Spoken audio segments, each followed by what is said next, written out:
Yes. So Captain Jesse Galvez, Jesse Galvez, Galvez, again with the Arizona Department of Public Safety, run the Public Affairs Unit. So.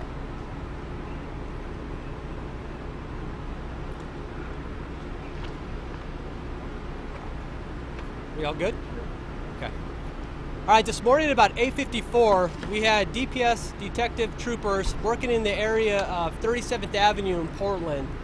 They were in their vehicle wearing the police attire and nearby supporting an ongoing operation. At that time, a silver four-door Infiniti, custom wheels, temporary plate, pulled up next to them and honked their horn. At that point, the passenger of that Infiniti got out, raised an assault rifle at our two detectives, and began to fire. Our detective troopers were able to get out of the vehicle and then return fire at the suspects.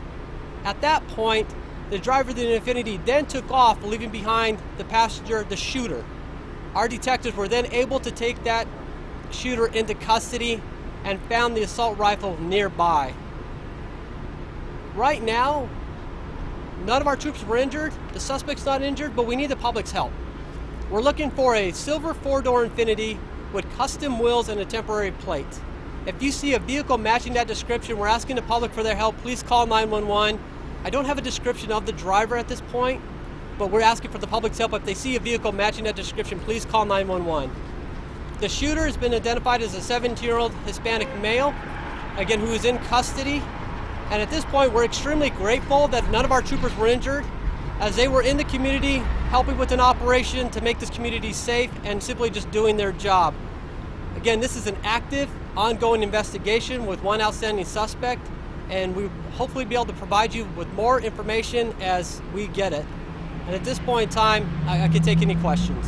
Can you just repeat what you said again, just so we get it a different way? Okay. So at 8:54 this morning, DPS trooper detectives were in the area, 37th Avenue in Portland, supporting an operation nearby. They were in their vehicle when a silver Infiniti four-door with custom wheels and a temporary plate pulled up alongside them. The driver of that Infiniti honked their horn, and at that point, the passenger of that Infiniti got out and raised an assault rifle at our troopers. And began firing at our troopers. Our troopers were able to get out of the vehicle and then return fire back at the shooter. At that point, the driver of the Infiniti then fled the scene, leaving the shooter behind. Our detectives were then able to take that shooter into custody. At that, we also found an assault rifle near the shooter, and he's been identified as a 17-year-old Hispanic male. We need the public's help again. We're looking for the silver four-door Infiniti with the temporary tag and custom wheels. If anybody sees a vehicle matching that description, please call 911, and we get the police involved to be able to get that vehicle stopped. But again, that's what we're looking for.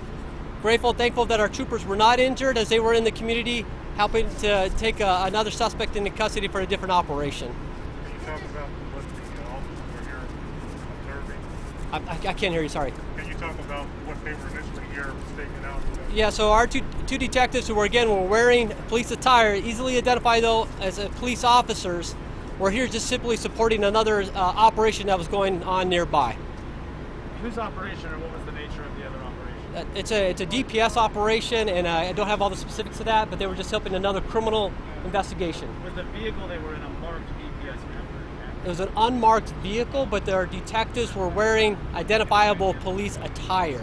Did they say had they seen that vehicle prior to any interaction with the people in that car prior to the shooting? The question is did we see that vehicle prior to? We do not know that yet.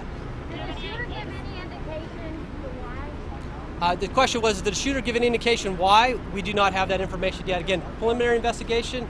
We still got to talk to our detectives still and kind of put everything together, kind of figure out exactly what the motive was. With all the stuff going on around the country involving all law enforcement, did you guys think this may be something like what happened in Compton? It's definitely in the realm of possibility. Again, you have a suspect who raised an assault rifle at detectives who are easily identifiable as police officers, so definitely within the realm of possibility, something we have to continue to look into. So again, very grateful our troopers were not injured when that suspect fired at them. Were these two detectives the only police officers in the area at the time of the shooting? Again, they were at Were they a, the only two here, or was there other police officers here doing the investigation of whatever they were here? so the question is, was there any other? Were they the only detectives in the area? No, there was other detectives in the area, just not with them at that moment. There were detectives down the road for another operation. Do you know how many shots were fired? The question is, do we know how many shots were fired? Our detectives were saying there was multiple shots fired at them. I don't have a specific number, but again, that would be ultimately determined in the investigation itself. And when the troopers fired back, so they did not hit the suspect, and the suspect did not hit them. The question is that when the troopers fired, did they hit the suspect? No. Right now, the suspect who is in custody is not injured. We do not believe that anyone else was hit. Again, very grateful that none of our troopers who had an assault rifle pointed at them were not and fired upon them were not injured either. And just to make sure, just for clarity, I mean, was this, did they just pull up right alongside, or roughly how much distance was between? So the question is again, like, how close were the two vehicles? Again, our detectives were stationary. The suspect in the Infiniti pulled up almost like a nose to nose. Again, that's preliminary information. That still needs to be determined, but very, very close to them. Very, very close proximity. Honked their horn to get the detectives' attention. That's when the passenger got out, raised that assault rifle, and began firing at our detectives. Is there any other distinctive things about that vehicle that left the scene? So we have two photos of the vehicle that we're going to be able to put out, and hopefully we can get that to all of you. The question, I apologize, was do we have any other distinctive marks on the vehicle? We have two photos. We'll get that out to all of you that hopefully you can help us and get that out to the public. Would you call this an ambush on your officers? Again, that's within the realm of possibility.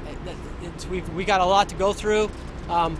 Again, we have a suspect who raised an assault rifle at two police officers, easily identifiable as police officers, but again, within the realm of possibility. Are you guys getting any information on this suspect that's been arrested?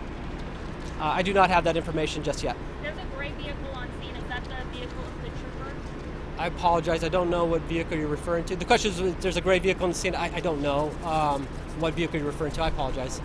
Phoenix police, after what happened over the past week, Phoenix police went to two-person crews in a vehicle. Given what happened this morning, are you guys going to do anything different with your troopers, how they ride in cars? I think right now we've got to get through this investigation and determine exactly what happened and ultimately determine whether or not, I mean, our troopers, we work solo all over the state of Arizona. They do an amazing job, very professional.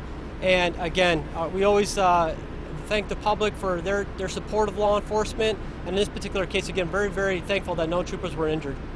Speaking of troops, how are they doing after all this? What's their... Again, not being injured, but having to go through that type of a traumatic ordeal, my understanding is they're doing okay, and but they have a lot of support behind them.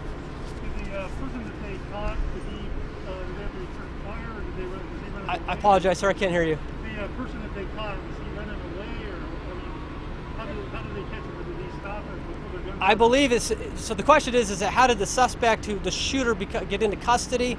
My understanding is, again, that's still to be determined in the investigation, is when the suspect vehicle fled the scene, he left the passenger behind, and we were immediately able to take him into custody.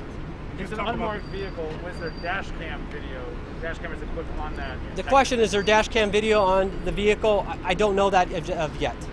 And just talk about the neighborhood as far as the investigation here. Everybody's safe. You guys safe. Yeah, so right now we still have a suspect outstanding. We have a lot of law enforcement present in the area, continuously looking for that vehicle. So again, asking for the public's help.